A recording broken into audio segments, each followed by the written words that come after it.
అందరికీ నమస్కారం. తెలుగు స్టోరీస్ లైబ్రరీకి మీ అందరికీ స్వాగతం. ఇప్పుడు మనం కామేశ్వరి గారు రచించినటువంటి నిమిత్త మాతృలు అనే కథ విందాం. రోహిణి కార్తె ఎండలు రోళ్ళు బద్దలు కొడుతున్నాయి. ఫ్యాన్ కింద కూర్చున్న వేడి గాలి తప్ప ప్రాణానికి సుఖమేది. వడగాల్పు ఆ చెవి నుంచి ఈ చెవికి కొడుతోంది. ఎంత చికాగ్గా ఉన్నా తప్పదు గనక అలాగే ఆపసోపాలు పడుతూ కూర్చుని పేపర్లు దిద్దుతున్నాను. ఆ పేపర్లు వారం లోపల వదులుచుకోవాలి. అప్పుడు ఇక కాస్త ఊపిరి పీల్చుకోవటానికి అవుతుంది. ఏ ఊరైనా సరదాగా వెళ్ళి తిరిగి రావాలి. వెళ్ళబోయే చోటు గురించి, అక్కడ గడపబోయే రోజుల గురించి మనస్సు ప్లాన్ చేస్తోంది. అలవాటుగా యాంత్రికంగా కళ్ళు పేపర్ల మీద నిలిపాను. అలవాటైన చేతులు తమ పని అవి చేస్తున్నాయి. వీధి తలుపు ఎవరో కొడుతున్నారు. చేస్తున్న పని ఆపి వెళ్ళడానికి బద్ధకం వేసింది. ఇంత ఎండలో ఎవరొచ్చారో, కొంప మునిగినట్టు మళ్ళీ 2 సార్లు కొట్టారెవరో. తప్పక విసుక్కుంటూ లేచి వెళ్ళి తలుపు తీశాను. గుమ్మం ముందు ఎండలో కళకళలాడుతూ ఒక అంబాసిడర్ కారు ఆగింది. మెట్ల మీద ఓ వ్యక్తి నిల్చొని నన్ను చూడగానే నమస్కారం చేశాడు. ప్రతి నమస్కారం చేశాను. ఆయన ఎవరో ఎక్కడా చూసిన గుర్తైనా లేదు నాకు. లోపలికి రమ్మనాలో వద్దో తేల్చుకోలేక ఒక్క క్షణం అలా నిలబడ్డాను. ఆయన తనను పరిచయం చేసుకుంటాడేమో అని. మీతో చిన్న పనుండ్లు వచ్చానమ్మా అన్నాడు ఆయన తానెవరో చెప్పకుండానే. లోపలికి రండి, దారి తీస్తూ అన్నాను. లోపలికి వెళ్ళగానే టేబుల్ మీద చిందరవందరగా ఉన్న పేపర్లను గబగబా డ్రాయర్లో పెట్టాను. నేను దిద్దే పేపర్లు మరొకరి కంటపట్టడం నాకు ఇష్టం లేదు. అయినా ఈ లోపల ఆయన చూడనే చూశాడు. పేపర్లు దిద్దుకుంటున్నట్టున్నారు. మీ పని పాడు చేశాను కాబోలు. అదో రకంగా ఆ పేపర్ల వంక చూస్తూ అన్నాడు. పర్వాలేదులేండి మర్యాదకి అన్నాను. ఆయన మాటల్లో యాస, ఆ వేషము చూస్తే డబ్బు గల కమ్మలో రెడ్లో అని తెలిసిపోతోంది. పల్సటి గ్లాస్కో లాల్చి పంచ, ఖరీదు గల చెప్పులు, 8 వేళ్లకి దగదగలాడే రాళ్ల ఉంగరాలు, గోల్డ్ వాచి. వీధిలో అంబాసిడర్ అన్న అతనికున్న డబ్బును చాటకనే చాటుతున్నాయి అవన్నీ. అందరికీ నాతో ఆయనకేం పనో మరి నాకేం అర్థం కాల. నా పేరు ఈరపరెడ్డి అంటారండి, మాది గోపన్నపాలెం అని సక్రమంగా అన్నాడు వచ్చి కూర్చున్న 5 నిమిషాలకి. ఆహా, ఏం చేస్తుంటారు మీరు? ఏదో అడగాలని అడిగాను. ఏదో 2 పంచదార మిల్లులు, 2 రైస్ మిల్లు ఉన్నాయి, అవి చూసుకుంటూ ఉంటాను. ఇంకా చెరుకు తోట, హైదరాబాద్ కాడ ద్రాక్ష తోట అది ఉందనుకోండి. మాలాంటి వాళ్ళకి ఏదో ఇలాంటి వ్యాపారాలు తప్ప ఉద్యోగాలు సద్యోగాలు ఏమొస్తాయి చెప్పండి. 2 పంచదార మిల్లులు, రైస్ మిల్లులు, పొలాలు, తోటలు ఉన్న వాడికి వెధవ ఉద్యోగం ఎందుకు? ఇంతకీ అతనికి నాతో ఏం పనో అడగందే చెప్పేటట్టు లేడు. ఏం పని మీద వచ్చారో చెప్పారు కాదు. హిహిహి, ఓసారి తమ దర్శనం చేసుకుందామని ఒక వెకిలి నవ్వు నవ్వి చేతులు నలుపుకున్నాడు నసుకుతూ. నా దర్శనమా? నేనేమన్నా దేవతనా, సినిమా తారనా, పోనీ మంత్రినా, పోనీ లక్షాధికారినా? నా దర్శనం చేసుకుంటే అతనికి వచ్చే లాభం ఏమిటి? ఆ సణుగుడు చూస్తుంటే ఒళ్ళు మండుతోంది నాకు. చెప్పేదేదో త్వరగా చెప్పేయకూడదు. ఆ నసుగుడు ఎందుకు? తమ వల్ల చిన్న ఉపకారం కావాలి. మళ్ళీ ఆగాడు. నా వల్ల మీకేం ఉపకారం జరుగుతుంది? మీలాంటి వాళ్లకు నాలాంటి మామూలు కాలేజీ లెక్చరర్ చేసే ఉపకారం ఏముంటుందండి? నవ్వుతూనే అంటించాను. అమ్మమ్మ, అలా అనకండి. తమరి చేతుల్లో లేనిదేముంది? మీరు తలుచుకోకపోతే, తమరు కాస్త దయించకపోతే బాలాంటోళ్ళం ఎలా రోజులు నెట్టుకురాగలం చెప్పండి. పొగిడి ఉబ్బేస్తున్నారు. ఎంత బెంకంగా ఉందామన్నా నా మొహంలో ప్రసన్నత కనిపెట్టినట్టున్నాడు. మరి కాస్త నమ్రతగా వినయంగా, తమరి గురించే కాలేజీలో మా గొప్పగా చెప్పుకుంటారట, బాగా పాఠాలు చెప్తారని, చాలా స్ట్రిక్ట్ అని. ఆ మాటలకి ఏమిలేండి, ఇష్టం లేనట్టుగా మాట త్రుంచేశాను. ఎంతసేపు కూర్చున్నా అసలు సంగతి చెప్పకుండా అతడు చేసే కాలయాపన చూస్తుంటే చిరాకు పుట్టుకొస్తుంది నాకు. ఇంతకీ మీ పని ఏమిటో చెప్పండి, కాస్త అసహనంగా అడిగాను. అబ్బే ఏం లేదు, పెద్ద పని కాదనుకోండి. మీరు శ్రమ అనుకోకపోతే కాస్త శ్రమ తీసుకుని చెప్పండి. అదే, తమ కాడికి మావాడి పియూసీ కెమిస్ట్రీ పరీక్ష పేపర్లు వచ్చాయని తెలిసింది. ఇది ఆ సంగతి. నేనెంత మూర్ఖురాలిని. పరీక్షలు అయ్యాక నా దగ్గరికి వచ్చే అపరిచితులు నా సహాయం ఆపేక్షించి వచ్చేవారై ఉంటారు. నా వల్ల ఎవరికన్నా కావాల్సిన పని అదొకటేనని, నా వల్ల జరిగే ఉపకారం ఇదొకటేనని ముందే నాకెందుకు తట్టలేదో. ఆయన వచ్చిన పని తెలిసాక నా మొహంలో ప్రసన్నం పోయి గంభీరత అలుముకుంది. ఎలా తెలిసింది? ఎవరు చెప్పారు? దాందే ఉందండి, ఎవరు చెప్తేనే. మీరు మీ కాడకొచ్చినాయి ఆ పేపర్లను నిక్కచ్చిగా అని తెలిసింది నాకు. వెకిలి నవ్వు ఒకటి నవ్వాడు. అవును, నిజమే. తెలుసుకోవటం ఏ కష్టం. డబ్బుతో జరగని పనులే ఉంటాయి ఈ లోకంలో. డబ్బుకు దాసోహం అనని వాళ్ళు ఎంతమంది ఉంటారు? అయితే ఏమంటారు ఇంతకు మీరు? తమరు కాస్త దయ ఉంచి మావాడి నెంబరు పేరును చూసి ఎన్ని మార్కులు వచ్చాయో చెబితే మీ మేలు మరవను. క్షమించాలి, అలాంటివి మీరు అడగకూడదు, మేము చెప్పకూడదు. అసలు మీరు ఇలా రావటం అడగటం తగిన పని కాదు. ఎవరికైనా తెలిస్తే నా ఉద్యోగానికి ఎంత ముప్పో తెలుసా మీకు? కఠినంగా అన్నాను. అమ్మమ్మ, అది ఎలా తెలుస్తుంది? మూడో కంటి వాడికి ఈ మాట తెలియనిస్తానా? ఆ భయం మీకొద్దు. అభయం ఇస్తూ మాట్లాడాడు.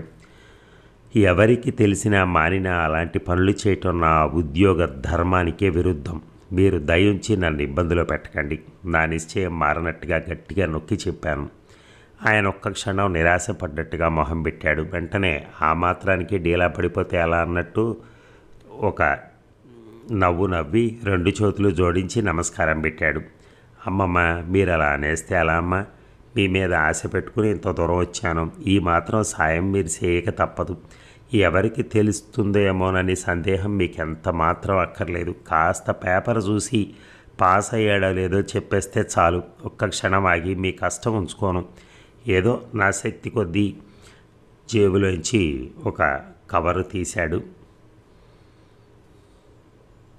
లంచం ఇస్తాడన్నమాట. ఎంత ధైర్యంగా మొహం ఎదుటే చెప్తున్నాడు. నా ఒళ్ళు మండింది.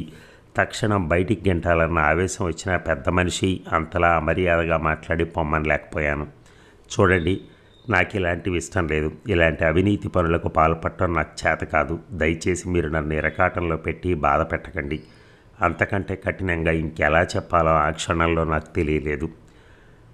అబ్బే, తమరిని బాధ పెట్టడం నాకు మాత్రం ఇష్టమా? ఒకరి కష్టం ఉంచుకోవటం నాకు ఇష్టం లేదు. ఉత్తినే ఏ పని ఎవరి చేత చేయించుకోవాలన్నా నాకు అదోలా ఉంటుంది ఉత్తిగా చేయించుకోవాలంటే. అంచేత అన్నాను సుమండి. ఏదో సంతోషంతో ఇచ్చిన దాన్ని మీరు కాదనకూడదు అంటూ టేబుల్ మీద కవర్ తెచ్చిపెట్టాడు ఆయన. కుమ్మం దగ్గరికి వెళ్ళి డ్రైవర్ని కేకేశాడు. డ్రైవర్ ఏదో బుట్ట తెచ్చి లోపల పెట్టాడు. మా ద్రాక్ష తోటలో కాసిన ద్రాక్షలండి. ఆనాబ్ షా ద్రాక్షల రుచి మరి ఏ ద్రాక్షకి రాదు కదండి. అతి నైపుణ్యంతో సంభాషణ సాగిస్తున్న ఆయన నాకు మాట్లాడటానికి అవకాశం ఇవ్వలేదు. ఆయనకి ఎలా చెప్పాలో అర్థం కాని స్థితిలో పడ్డాను. చూడండి, ఇలాంటి లంచాలు అవి తీసుకుని పనులు చేయటం నాకు అలవాట్లేదు. దయచేసి కవర్ తీసేయండి ఇక్కడి నుంచి. అమ్మమ్మ, లంచం ఏమిటండి? చీచి, లంచం ఇస్తానా మీ ఇలాంటి వారికి? సంతోషంతో ఇచ్చిన కానుక. పోనీ లంచం కాకపోతే కానుకే. ఇలాంటి కానుకలు పుచ్చుకునే అలవాటు నాకు లేదు. మీకు నేను ఏం సహాయం పడలేనందుకు క్షమించండి, కాస్త కఠినంగా అన్నాను. ఆయన నిస్సహాయంగా చూశాడు. ఏదో మిమ్మల్ని నమ్ముకొని ఇంత దూరం వచ్చాను. ఈ కాస్త సాయం చేసి పెట్టండి. కాదంటని వచ్చాను. అసలు మీకు మీ అబ్బాయి పాస్ అవుతాడన్న నమ్మకం ఉందా? పాస్ అవుతాడని మీకు నమ్మకం ఉంటే మార్కుల సంగతి అడగనే అక్కర్లేదు. పాసు కాని పక్షంలో మార్కులు ఎన్నొచ్చాయో తెలుసుకుని మాత్రం ఏం చేయగలరు? ఆయన అసలు ఉద్దేశం రావటానికి గడుసుగా ప్రశ్నించాను. ఆయన కాస్త ఇబ్బందిగా చూశాడు. అదేనండి, ఆడు కాస్త పేపర్ పాడు చేశానంటున్నాడు. అందుకే కాస్తంత ఆరాటం. అయితే కేవలం మార్కులు ఎన్నొచ్చాయో చూసి చెప్పమని కాదు ఆయన కోరిక. ఆ తక్కువ మార్కులు వేయమంటారు. చెప్పాక ఖచ్చితంగా తన వల్ల కాదని ముందే చెప్పి పంపేయాలి. పేపర్ పాడు చేశానని అబ్బాయి అంటుంటే మార్కులు తెలుసుకుని మాత్రం మీరేం చేస్తారు? తమ దయ ఉంటే వేయలేనిది ఏముంటుంది చెప్పండి, చేతులు నలుపుకుంటూ అన్నాడు అదోలా నవ్వుతూ. ఆయన అస్సలు ఉద్దేశం స్పష్టంగా అర్థమైంది. మీరు నన్ను క్షమించండి. అలాంటి పనులు చేయటం నా వల్ల కాదని ముందే చెప్పాను. మీరు ఇంకా నా కాలం మీ కాలం కూడా వృధా చేయటం మంచిది కాదు. ఈ కవర్ తీసుకోండి. ఇలాంటివి నాకు అలవాట్లేదు. లేచి నిలబడి కవర్ తీసి అతనికి అందించాను. ఆయన తీసుకోలేదు. తమరికి కొత్త, చిన్నవారు, అలవాట్లేదు కాబోలు. కానీ ఇలా ఎంతోమంది చేస్తూ ఉంటారు. ఇందులో తప్పే ఉంది చెప్పండి? మనలాంటి వాళ్ళం ఏదో న్యాయంగా ఉండాలంటే మాత్రం ఈ ప్రపంచంలో కుదురుతుందా? మహాబళ్ళే చేయగలిగింది మనలాంటి వారం ఎంత. నలుగురితో పాటు మనము నడవాలి. నిల్చోబెట్టి ఆయన బోధిస్తున్న నీతులు వింటుంటే ఒళ్ళు మండుకొచ్చింది. నలుగురు సంగతి నాకు అక్కర్లేదు. నాకు న్యాయం అని తోచింది చేస్తాను. రూల్స్కు వ్యతిరేకంగా వెళ్ళటం నాకు ఇష్టం లేదు. అయినా మీరు ఇంత డబ్బు గలవారు. మీ అబ్బాయి ఒక ఏడాది పరీక్ష తప్పినంత మాత్రాన మీకు వచ్చే నష్టం ఏమీ ఉండదు. అబ్బాయి పరీక్ష పాస్ అయ్యి ఏదో 4 రాళ్ళు తీస్తే కానీ రోజు నడవని వాళ్ళ పరీక్ష కోసం ఆరాటపడ్డారంటే అర్థం ఉంది. మీకేంటి లక్షాధికారులు? అబ్బాయి చదివి పాస్ అయినా పాస్ కాకపోయినా ఉద్యోగం చేయాలన్న బాధ ఏమి లేదు. ఈసారి కాకపోతే మరోసారి అవుతాడు. దానికోసం మీరు ఇంత ఆరాటపడటం అనవసరం. అమ్మమ్మ అలా అనేకండి. మా వాడిని డాక్టర్ పరీక్ష చదివించాలని నా కోరిక. ఎలాగైనా ఈ పరీక్ష పాస్ అయిపోతే డాక్టర్ పరీక్షకి చదివిచ్చేస్తాను వాడిని. సీటు గట్రా అంతా ఏర్పాటు చేశాను. పరీక్ష పాస్ అయిపోయాడు అనిపించుకుంటే చాలు, మిగతాదంతా నేను చూసుకుంటాను. అందుకే తమ కాడికి ఇంత అర్జెంటుగా పరిగెత్తుకొచ్చాను. కాస్త దయ ఉంచి మా వాడి పేపర్ చూసి పెట్టండి అమ్మా. ఈ చిన్న సైన్స్ ఎత్తే చాలు. అంటే ఈ పరీక్ష ఎలాగో అలా మార్కులు వేయించి అన్న పాస్ చేపించి ఏ మెడికల్ కాలేజీలో డొనేషన్ కట్టి మెడిసిన్లో చేర్పిస్తాడన్నమాట కొడుకుని. డబ్బు ఉంటే ఈ లోకంలో చేయలేని పనులే ఉంటాయి. ఇలాంటి వాళ్ళు పరీక్షలు పాస్ కాని వాళ్ళందరూ డబ్బిచ్చి ఏ కాలేజీలోనో సీటు సంపాదించడం, అక్కడ ఒక 10 ఏళ్ళు చదివి ఎప్పటికో డిగ్రీ చేతపట్టుకోవటం, సవ్యంగా పాస్ కాకపోతే మళ్ళీ డబ్బు కుమ్మరించి డిగ్రీ తీసుకోవటం, ఇలా ఉన్నాయి ఈ రోజుల్లో చదువులు. ఇలాంటి చదువులు చదివి దేశాన్ని ఉద్ధరించడానికి ఊరు మీద పడుతుంటే మన దేశం ఇంతకంటే ఎలా బాగుంటుంది? రేపొద్దున ఈ అబ్బాయి ఈనాడు PUC పరీక్ష స్వశక్తితో పాస్ కాలేకపోయినా డాక్టర్ అయిపోతాడు. బోర్డు కడతాడు, లక్షలు ఆర్జిస్తాడు. రోగానికి సరిగా మందులు ఇవ్వటం చేతకాకపోయినా పర్వాలేదు, డిగ్రీ ఉంటే చాలు. ఆ డిగ్రీ రావటం కోసం ఎంతటి అవినీతికైనా పాల్పడతారు, ఎంత డబ్బైనా కుమ్మరిస్తారు. అఫ్కోర్స్ ఇప్పుడు ఖర్చు పెట్టిన డబ్బుకి 10 డాక్టర్ డిగ్రీ చూపించి పెళ్ళిళ్ళ మార్కెట్లో సునాయాసంగా నష్టాన్ని భర్తీ చేసుకోవటమే కాక లాభం తీస్తారు. ఎంత లేదన్నా ఈ డాక్టర్ పెళ్లి కొడుకును వేలంలో నిలబెట్టి ₹1,00,000 పాట పాడిస్తాడు ఈ తండ్రి. ఆ లక్ష్యం ముందు ఇప్పుడు ఖర్చు పెట్టిన ఏ 10-15 వేలు ఎంత? అంతా డబ్బు మహత్యం. ఆ డబ్బు కోసం ఎంతకైనా ఏం చేయటానికైనా సిద్ధం. ఆలోచనలో ఉన్న నన్ను చూసి ఆయన కాస్త మెత్తబడుతున్నాను అనుకున్నట్టున్నాడు. మీరు ఇంతగా ఆలోచిస్తున్నారు. ఈ చిన్న పని చేయటానికి మొన్న కాకినాడ వెళ్ళాను. ఆ మాస్టర్ గారు నిమిషాల మీద పనికిచ్చేశారు. మారు చెప్పకుండా ప్రోత్సహిస్తున్నట్టు లోకవిరుద్ధమైన పని నేనేం చేయబోవటం లేదని నచ్చ చెప్తూ మాట్లాడాను ఆయన. ఆశ్చర్యపోయాను నేను. అంటే ఒక్క సబ్జెక్టులోనే కాదన్నమాట. ఇలా ఎన్నింట్లో అయితే అన్నింట్లోనూ డబ్బిచ్చి మార్కులు వేయించి పాస్ చేయిస్తాడన్నమాట. నా ఒళ్ళు మండింది. అందరిలాగే నేను డబ్బుకు లొంగి పని చేస్తానని ఎంత నమ్మకంతో వచ్చిన ఆయన నమ్మకాన్ని సడలించాలి. డబ్బుకు లొంగని వాళ్ళు ఈ లోకంలో కొందరైనా లేకపోలేదు అని నిరూపించాలి. నన్ను అందరితో జతపరచడం సహించలేకపోయాను. నా ప్రత్యేకత నిరూపించుకోవాలి. ఎవరో కాకినాడలో లెక్చరర్ మాట్లాడకుండా చేశాట. పాపం ఏం చేస్తాడు?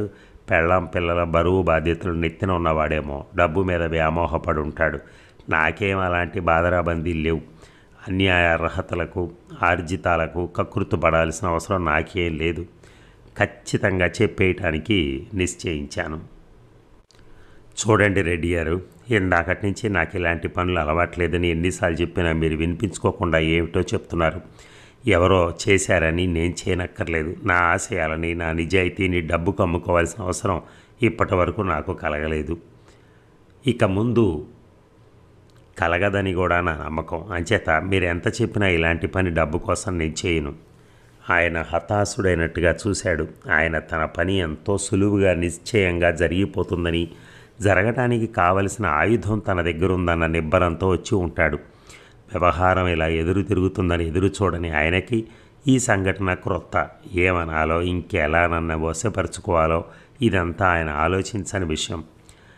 తమరిలా అంటారని అన్నడు అనుకోలేదు. ఏదో ఈ మాత్రం సాయం చేస్తారని గంపెడాశతో వచ్చాను. అంత దూరం నుంచి ఎంతో దీనంగా అన్నాడు. అంత గంభీరమైన మనిషి అలా జావగారిపోవడం చూస్తే ఈయన ఇంత డబ్బుండి కొడుకు తెచ్చే ₹1,00,000 ఒక ఏడాది ఆలస్యం అవుతుందని దానికోసం ఎందుకు ఇంత ఆరాటపడిపోతున్నాడు? ఈ మనిషికి డబ్బు మీద ఇంత కాపీనమా అనిపించింది. కానీ మాట అడగకుండా ఉండలేకపోయాను. మీరు ఈ పరీక్ష కోసం ఇంత ఆదుర్దా పడాల్సిన అవసరం నాకేం కనపడటం లేదు. లక్షాధికారులు మీ అబ్బాయిని ఇంకో ఏడాది చదివించగలరు. అబ్బాయి పరీక్ష పాస్ అయ్యి ఆర్జించకపోతే రోజు గడవను వెరపడే ఆరాటం మీరెందుకు పడుతున్నారో నాకు అర్థం కావట్లేదు. ఏదో పూట గడవని వాళ్ళు వచ్చి తమ అబ్బాయి పరీక్ష కోసం ఆదుర్దాపడి నన్ను సహాయం కోరిన అర్థం ఉంది. అలాంటి స్థితిలో నేను జాలిపడి ఏదో సహాయం చేసిన అర్థం ఉంటుంది. మీ అబ్బాయి విషయంలో అలాంటి అవసరం నాకేం కనపడటం లేదు. ఈసారి ఛాన్స్ కష్టపడి చదివితే తప్పక పాస్ అవుతాడు. దానికోసం మీరు ఇంత ఆదుర్దా పట్టడం, నన్ను ఇరకాటంలో పెట్టి నాకిష్టం లేని పని చేయించడానికి ప్రయత్నించడం ఎందుకు ఇంత అవస్థ చెప్పండి.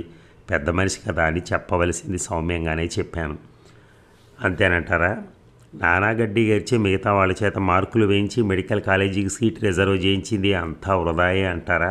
తనలో తాను గొణుక్కున్నాడు. నేను నవ్వాను.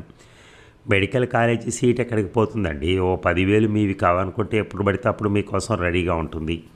ఆయన ఉంగరాలు సవరించుకున్నాడు, తల గోక్కున్నాడు. ఇంకా ఏదో చెప్పాలని ఆరాటపడుతున్నాడు. ఎంతకీ వదిలేటట్టు లేడని నేను కుర్చీలోంచి లేచి కవర్ తీశాను ఈయటానికి. అమ్మ, తమరు ఎలాగో నిక్కచ్చిగా తమ అభిప్రాయం చెప్పేశారు. ఏం చేస్తాను, నా ప్రాప్తం ఇంతే అనుకుంటాను. పోనీ చిన్న సాయం చేసి పెట్టండి. వాడు ఈ పరీక్ష పాస్ అయ్యాడో లేదో ఒక్కమారు పేపర్ చూసి చెప్పేస్తే ఇక ఈ ఏడాదికి ఆ సీటు వద్దని రాసేస్తాను. వాళ్ళు మావాడి కోసం ఓ సీట్ అట్టే పెట్టారు. ఏదో సంగతి వాళ్ళకి రాయాలి కదా. ఒక్క క్షణం పేపర్ చూసి చెప్పేయండి చాలు. ఒక క్షణం సందేహించాను. నా అభిప్రాయం ఖచ్చితంగా చెప్పాను. నేనే సాయం చేయనని ఆయనకి అర్థమైంది. ఆ ఒక్క మాట చెప్పేస్తే వెళ్ళిపోతాడు. తొందరగా ఆయన వదులుచుకోవడానికి అంతకంటే మార్గం కనపట్టంలా. సందేహిస్తూనే నెంబర్ అడిగాను. ఏమిటో మీరు ఎంత చెప్పినా నన్ను నిరకాటంలో పెడుతున్నారు. చక్కగా విసుక్కుని డ్రాయర్ తెరిచాను, చిన్నగా విసుక్కుని. క్షమించండి అమ్మా, నిజమే తమకు శ్రమిస్తున్నాను, మరేమనుకోకండి. అతి వినయంగా క్షమాపణ కోరాడు. పేపర్లు బయటికి తీయకుండానే గబగబా నెంబర్ కోసం వెతికాను. ఆ కట్టల్లో కావలసిన నెంబర్ కనిపించగానే మార్కులు మాత్రం చూశాను. 18 మార్కులు. ప్యాస్ మార్కుకి సగానికి సగం తక్కువ. ఆ మాట చెప్పాను. ఆయన ముఖం నల్లబడింది. పోయిందన్నమాట పరీక్ష అనుకుంటూనే ఉన్నాను అన్నాడు. చూసారా, 1 కాదు 2 కాదు తక్కువ. నేనే కాదు, ఎవరైనా ఇలాంటి స్థితిలో ఏం సాయం చేయగలరు చెప్పండి అన్నాను డ్రాయర్ మూసేసి. తమరు తలుచుకుంటే ఏదో లెక్క, తమకు దయలేదు కానీ ఆ పక్క 1 4 కింద ఎంత సులువుగా మారిపోతుంది. ఎటొచ్చి తమరు దయుంచి మాలాంటి వాళ్ళ మీద అంటూనే మరో పక్క జేబులోంచి ఇంకో కవర్ తీసి మీ దయ మా ప్రాప్తం, నీట ముంచినా పాల ముంచినా మీదే భారం. మరి వస్తా, దయ ఉంచండి. కవర్ టేబుల్ మీద పెట్టి వాడిని పాస్ చేయించే భారం మీదే అని గబగబా వెళ్ళటానికి ఉద్యుక్తుడయ్యాడు. తెల్లబోయాను నేను. ఇంత చెప్పినా ఇచ్చింది చాలక మరో ఎంత ఇచ్చి అంత ధైర్యంగా వెళ్ళిపోతున్నాడు. డబ్బిచ్చి వెళ్ళిపోతే చచ్చినట్టు ఆ డబ్బు తీసుకున్నందుకు కృతజ్ఞతతో కాకపోయినా మరో దారి లేక పాస్ చేస్తానని ఉద్దేశం కాబోలు. కోపం కట్టలు తెంచుకుంది నాకు. ఆగండి అన్నాను కఠినంగా. ఓ కవర్ తీసి చూశాను. 500 రూపాయల నోట్లు. ఇది మార్కులు చూసి చెప్పడానికి లంచం. మరో కవర్ తీశాను. మరో 500 మార్కులు వేసేందుకు లంచం. 1000 రూపాయలు ఒక సబ్జెక్టు పాస్ అయ్యేందుకు. ఇలా ఎన్ని వేలు ఖర్చు పెడతారో మొత్తం పరీక్ష పాస్ అనిపించుకోవటానికి. మీరు ఏదో పెద్ద మనుషులు కదా అని ఇంతసేపటి నుంచి ఎంతో ఓపికగా మాట్లాడాను. ఎంత చెప్పినా కూడా మీ జబర్దస్తి ఏమిటి? ఈ డబ్బు తీసుకుని వెంటనే వెళ్ళండి, లేకపోతే పర్యవసానం ఎలా ఉంటుందో మీరే చూస్తారు. ఇప్పుడే వ్రేలితో గుమ్మం వంక చూపిస్తూ కోపంగా అన్నాను. ఆయన మొహం ఎర్రబడింది. నా వంక తీక్షణంగా ఒకసారి చూసి కవర్లు జేబులో పెట్టుకుని గబగబా వెళ్ళి కారులో ఎక్కి తలుపు దడాలన వేశాడు. కారు వెళ్ళిపోయింది. తేలిగ్గా నిట్టూర్చి వీధి తలుపులు వేసి వెనుదిరిగాను. 1000 రూపాయలు తక్కువ మొత్తం కాదు, కావాలంటే ఇంకా ఇస్తాడు. అంత సొమ్ముదులుకునే మనస్థైర్యం ఎంతమందికి ఉంటుంది? డబ్బు ప్రభావానికి లొంగేవాళ్ళు ఉన్నంత వరకు ఈ చదువులు ఇలాగే ఉంటాయి. ఒక మంచి పని చేశానన్న తృప్తితో గర్వంగా నన్ను నేను అభినందించుకున్నాను. ఇక నమస్కారం గుర్తున్నానా మీకు? క్లాస్ అయ్యాక స్టాఫ్ రూమ్లోకి వస్తుంటే వరండాలో ఓ పెద్ద మనిషి నమస్కారం పెట్టి పలకరించాడు. ఆయన ఎక్కడో చూసినట్టు అనిపించింది నాకు, కానీ గుర్తు రాలేదు. సరిగ్గా జవాబు చెప్పలేక అలా చూస్తూ నిల్చున్నాను. ఆలోచిస్తూ గుర్తు చేసుకుంటూ. మరిసిపోయి ఉంటారు, ఓసారి తమ దర్శనం కోసం బెజవాడలో మీ ఇంటికి వచ్చాను. బెజవాడలో అంటే 2 ఏళ్ల క్రిందట అన్నమాట. ఎప్పుడొచ్చాడో ఎందుకు వచ్చాడో సరిగా జ్ఞాపకం రాకపోయినా ఏదో ఆయన్ని చూసిన గుర్తు మాత్రం ఉంది. మరిసిపోయారు తమరు? మావాడి PUC మార్కుల కోసం మీ కాడికి వచ్చాను కదా అప్పుడే. మరి సారు తమరు? అవునులేండి, మాలాంటి వాళ్ళే అందరూ వస్తుంటారు మీ కాడికి. మరిశారు తమరు అప్పుడే నన్ను. అదోలా నవ్వుతూ అన్నాడు ఆయన. చటుక్కున గుర్తుకొచ్చింది. అవును, 2 ఏళ్ల క్రితం నేను బెజవాడలో ఉన్నప్పుడు కొడుక్కి మార్కుల కోసం లంచం ఆశ చూపించి పాస్ చేయమన్న ఈరపరెడ్డి. "ఆ, అవునవును గుర్తుకొచ్చారు. చాలా రోజులైంది. వెంటనే గుర్తుపట్టలేకపోయాను. ఇక్కడికి ఏం పని మీద వచ్చారు?"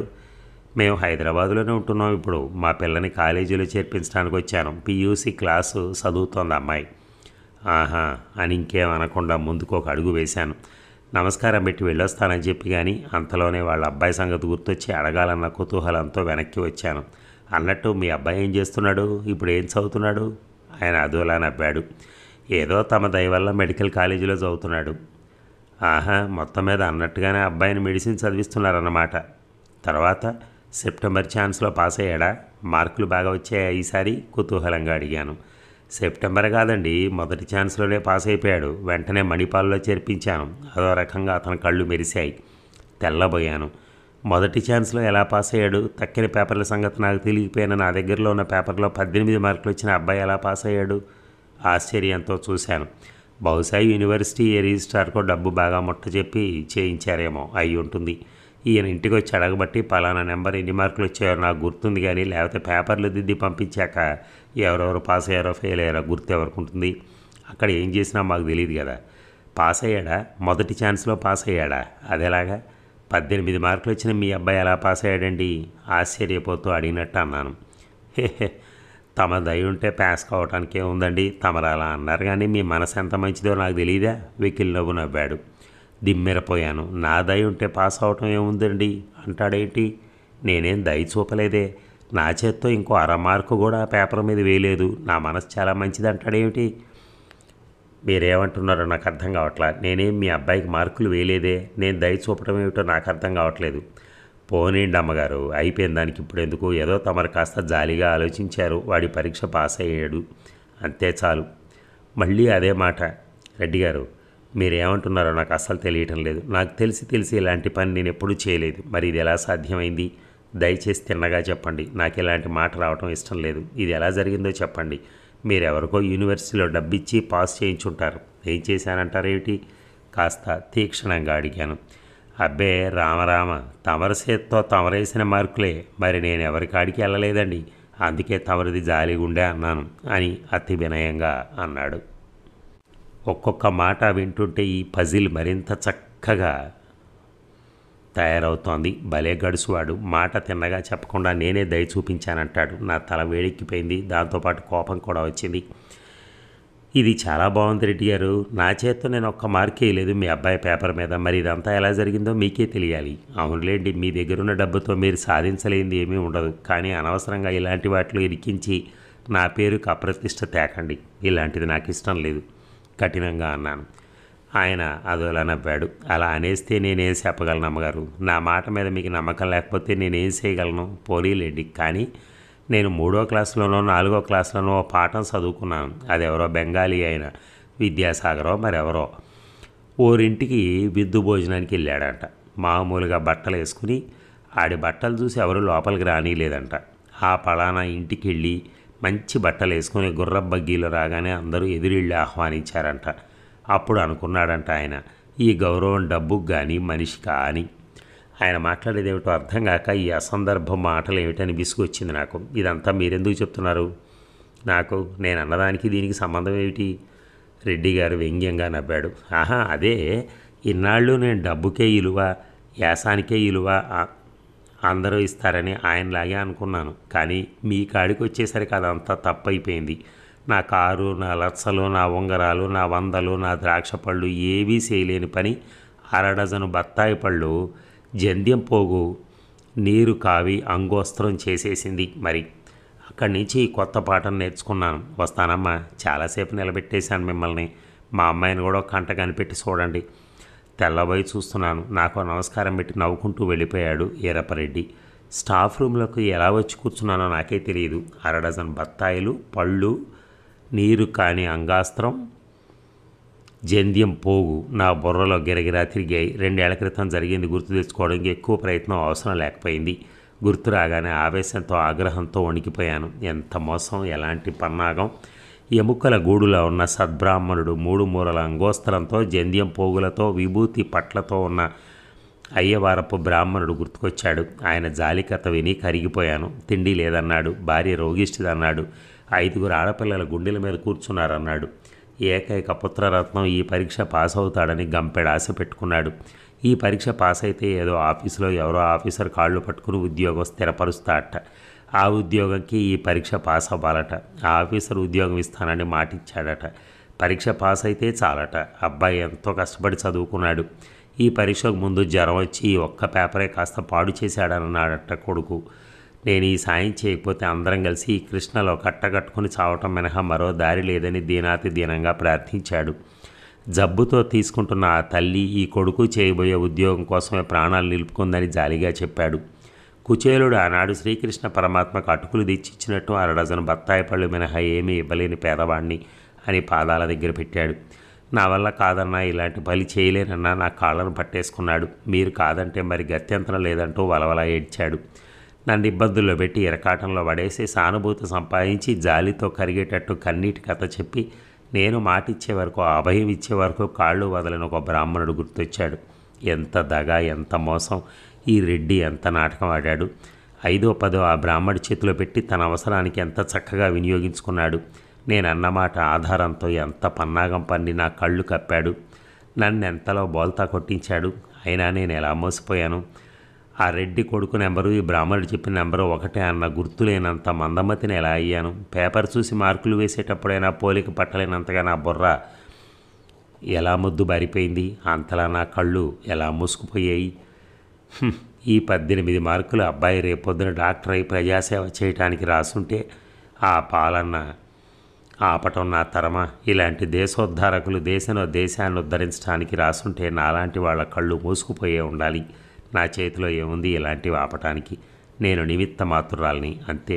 చేతగా ఒకటి నవ్వుకుని క్లాస్కి బయలుదేరాను. అదండి కథ. దీంట్లో మనకి నీతి ఏమిటంటే, ఆడు డబ్బుల గురించి వచ్చి వెకిలిగా మాట్లాడినందుకేమో తీసుకోలేదు. సరే, బాగానే ఉంది. నువ్వు క్రమశిక్షణగా ఉందాం అనుకున్నావు, 100% పర్ఫెక్ట్గా ఉద్యోగం చేద్దాం అనుకున్నావు. కానీ రెండో విషయంకి వచ్చేదానికి ఎవరో పేద బ్రాహ్మణుని పంపించాడు, ఇంకొకరిని పంపించాడని చెప్పని వాడికి డబ్బులు లేవని చెప్పని ఏదో 4 బత్తాయి కాయలు ఇస్తాననగానే నువ్వు ఎలా చేసావో తెలియదు. ఎందుకంటే సిద్ధాంతం ఎప్పుడైనా సిద్ధాంతమే, దాంట్లో తేడా రాకూడదు. కానీ ఒకడిని చూసేమో జాలిపడి ఒకడిని చూసేమో కాదు అని నేను అమ్ముడు పోను అని చెప్పావు. నువ్వు అమ్ముడు పోలేదా ఇప్పుడు 4 బత్తాయి కాయలకి? సో అందుకని మన మనసు అనేది అసలు నువ్వు నిలబడాలి అనుకుంటే అలాగే నిలబడాలి స్ట్రిక్ట్గా. కానీ ఎక్కడో ఒక బీదవాడిని చూడగానే జాలి పడేసి నువ్వు సంతకం పెట్టేశావు అంటే నీ ఉద్యోగానికి నువ్వు రాంగ్ చేసావు, తప్పు చేసావు. తప్పు చేసినప్పుడు మరి ఆ ఉద్యోగంలో ఉండటం మంచిదా? అది కూడా ఆలోచించుకోవాలిగా. ఆ ఉద్యోగానికి రాజీనామా చేస్తే ఎంతో హాయిగా ఉండేది నాకు అనిపించింది. అంటే చివరిలో కథ. Thank you very much.